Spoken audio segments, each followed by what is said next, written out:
Dear students, so in this lecture we will discuss the segmentary construction with a short period of time, right. So I am taking one array like this.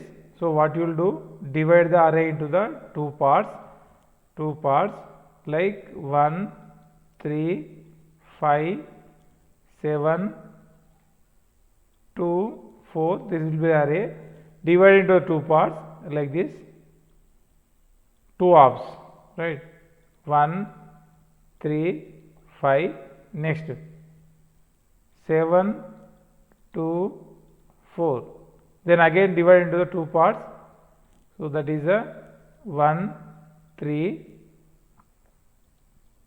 next one is a 5, here divide into two parts, so that is the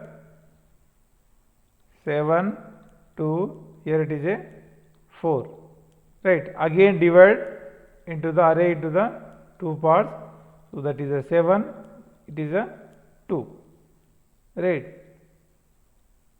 1, 3, right. So after dividing this array, what you have to do is we have to construct the segment tree. How it is, just I will try to explain. Construct the as it was there, 2 will be same, 7 will be same. I am constructing bottom up, try to understand. 7 to 9 you write, put a tree like this, then 4 you write as it was there. Similarly 3, 1 you write, then write 4 here, okay.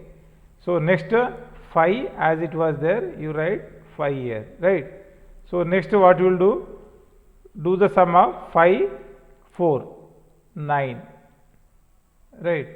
So similarly 9, 4, 13, right.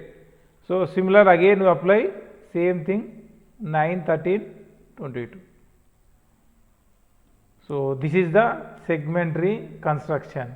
For long videos you may watch my video on segmentary construction. It is available on my channel. So there will be this is a sum segmentary, one more is there, max segmentary, min segmentary, etc., right. So for more detailed content you may watch to my another video which is available in the description, but this video is meant for clear understanding what is the segmentary with a short period of time. Thank you for watching.